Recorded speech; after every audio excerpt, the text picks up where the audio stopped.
কার্যক্রম নিষিদ্ধ আওয়ামী লীগের প্রতিষ্ঠা বার্ষিকীকে কেন্দ্র করে আইনশৃঙ্খলা পরিস্থিতির অবনতি হতে পারে এমন গোয়েন্দা তথ্যের ভিত্তিতে নাশকতা এড়াতে ঢাকা, চট্টগ্রাম, গাজীপুর, নারায়ণগঞ্জ, ফরিদপুর ও গোপালগঞ্জে সেনা মোতায়েন করেছে সরকার। আজ স্বরাষ্ট্র মন্ত্রণালয় থেকে এ সংক্রান্ত প্রজ্ঞাপন জারি করা হয়েছে। সরকার যে কোনো প্রকার নাশকতা ঠেকাতে সতর্ক আছে বলেই সেনা মোতায়েনের সিদ্ধান্ত নেওয়া হয়েছে। নজরানা চৌধুরীর রিপোর্ট। 23 জুন কার্যক্রম নিষিদ্ধ আওয়ামী লীগের প্রতিষ্ঠাবার্ষিক। এ উপলক্ষে ইতোমধ্যে দেশের বিভিন্ন স্থানে ঝটিকা মিছিল করছেন দলটির নেতাকর্মীরা। এ অবস্থায় নাশকতা ও বিশৃঙ্খলা সৃষ্টির আশঙ্কা থেকে দেশের 6টি জেলায় সেনাবাহিনী মোতায়েনের সিদ্ধান্ত নিয়েছে সরকার।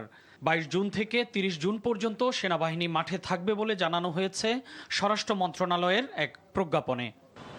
সচিবালয়ে সাংবাদিকদের প্রশ্নের জবাবে স্বরাষ্ট্রমন্ত্রী জানান, আইনশৃঙ্খলা পরিস্থিতির অবনতি হয়নি, তবে বাড়তি সতর্কতা হিসেবে সরকার এই সিদ্ধান্ত নিয়েছে।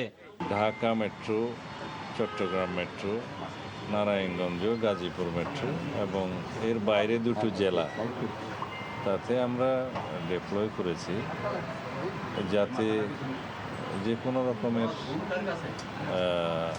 অপতৎপরতা অ্যাড্রেস করা যায় ইন এইড টু সিভিল পাওয়ার। চাঁদাবাজি সহ বিভিন্ন অভিযোগে নারায়ণগঞ্জ 3 আসনের সংসদ সদস্য আজহারুল ইসলাম মান্নানের ছেলে খায়রুল ইসলামকে পুলিশি জিজ্ঞাসাবাদের বিষয়ে জানতে চাইলে স্বরাষ্ট্রমন্ত্রী বলেন, সংসদ সদস্যের ছেলে তো বিশেষ কোনো ব্যক্তি নন যে তাকে জিজ্ঞাসাবাদ করা যাবে না। নারায়ণগঞ্জ 3 আসনের এমপির ছেলের কি কোনো বিশেষ অধিকার আছে? আইনের চোখে সবাই সমান।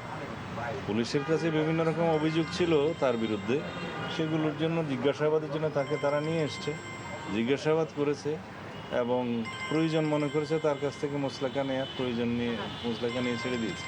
11 দলের সমাবেশ বিষয়ে স্বরাষ্ট্রমন্ত্রীর অভিমত জানতে চাইলে তিনি বলেন, এটি তাদের গণতান্ত্রিক অধিকার, তাদের সমাবেশের জবাব বিএনপি সমাবেশ দিয়েই দেবে।